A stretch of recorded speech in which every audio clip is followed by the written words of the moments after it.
This is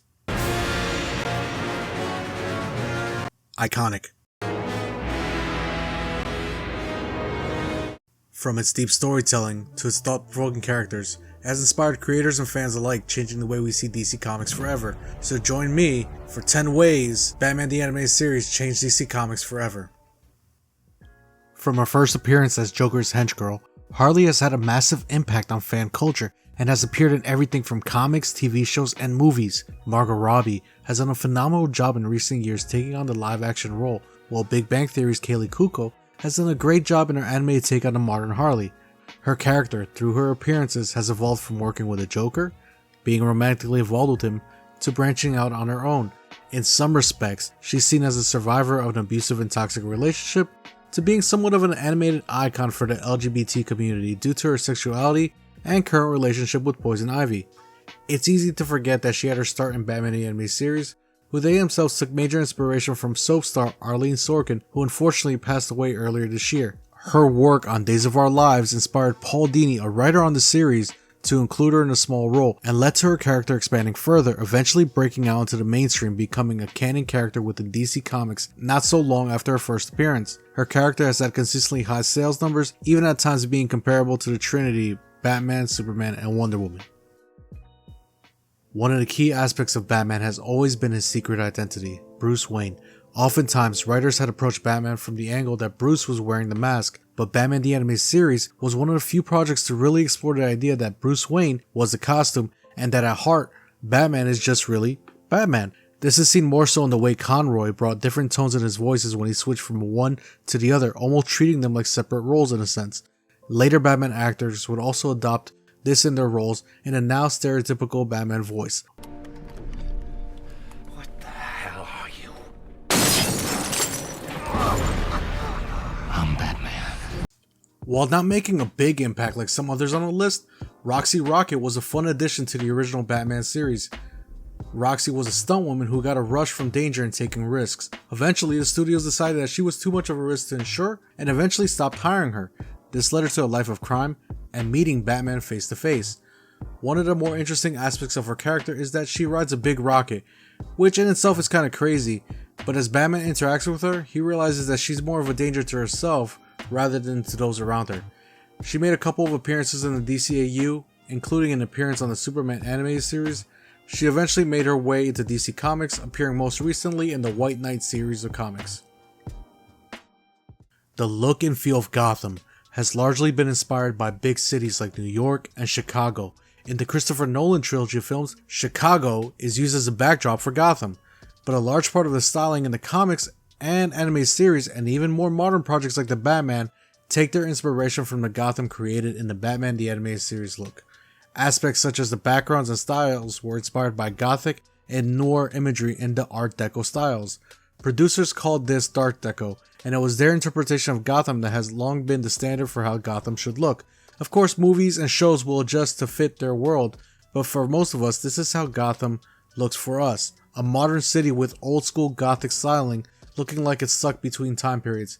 The Batman animated series leaned more heavily into this by also having citizens drive around older models of cars that look straight out of the 50s. It was a different design choice that had a major impact on how fans and audiences view the Batman and Gotham. The monster who took you from me will soon learn that revenge is a dish best served cold. This one is pretty straightforward, but even if you haven't seen the Batman animated series episode of Heart of Ice, which shame on you, but I digress, the 14th episode of Batman the Animated Series, written by writer Paul Dini, rewrote the origins of Mr. Freeze, adding the tragic backstory of the terminal illness of his wife and the accident that made him who he is. The story emphasized that Freeze's one goal is to find a cure for his wife, who is cryogenically frozen, while Freeze looks for a cure. But due to the fact that it requires money to fund the lab, Freeze turns to a life of crime to provide the funds for his research.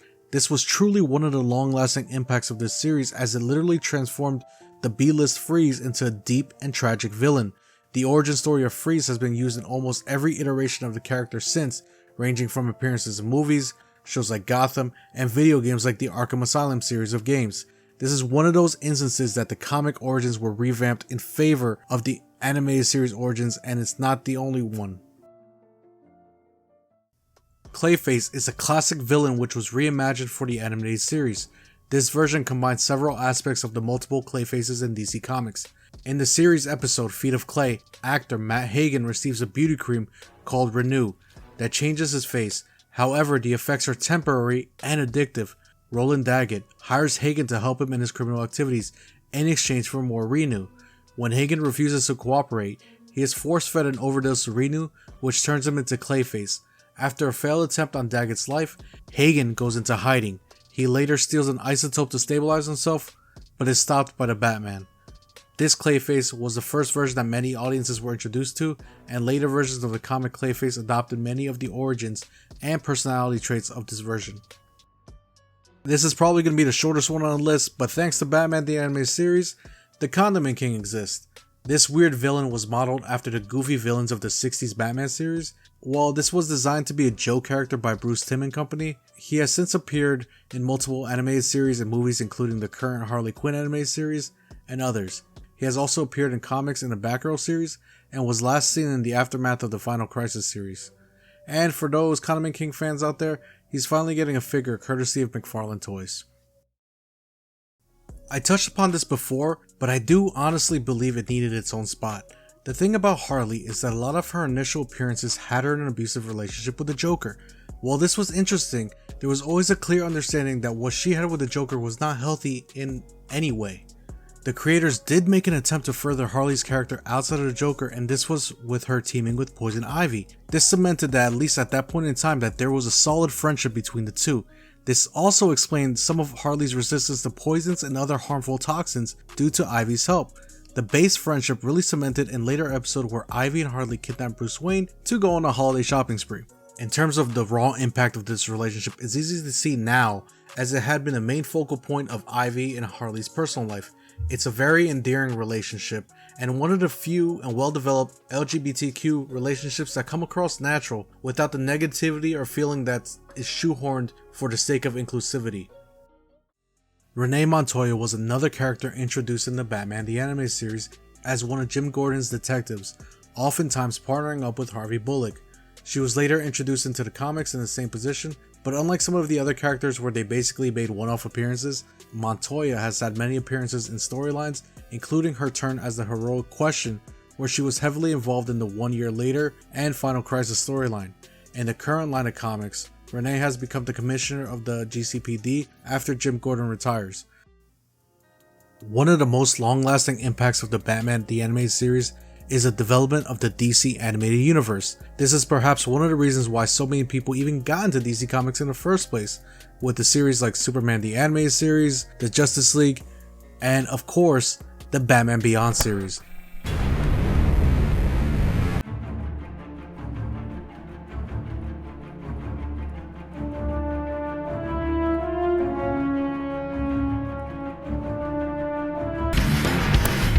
The Batman Beyond series dealt with an older Bruce Wayne mentoring a young Terry McGinnis in his mission as Batman in Neo Gotham. This series brought the young Batman to audiences, and he was later introduced into mainline DC Comics, having several limited series and being involved in other crossover events. There was even an announcement for a live-action version of the show in the form of a movie with Michael Keaton as an older Bruce Wayne, but this movie has since been cancelled. Batman the Animated Series is a masterpiece in terms of storytelling and world building that took the character of Batman and introduced it to a new generation of creators and storytellers and made lifelong DC fans like myself. Which one of these is your favorite? Let me know in the comments below. And if you want more lists like this, make sure to pound that like button. And if you need some more Batman the Animated Series, take a look at this video right here where I go over some of my favorite episodes from the series. But for now, and as always, take care and have an awesome day. Are you all right, sir? I'm tired, Alfred. Well, I shouldn't wonder. You've taken no meals today. I can't recall when you last slept. A weary body can be dealt with. But a weary spirit, that's something else.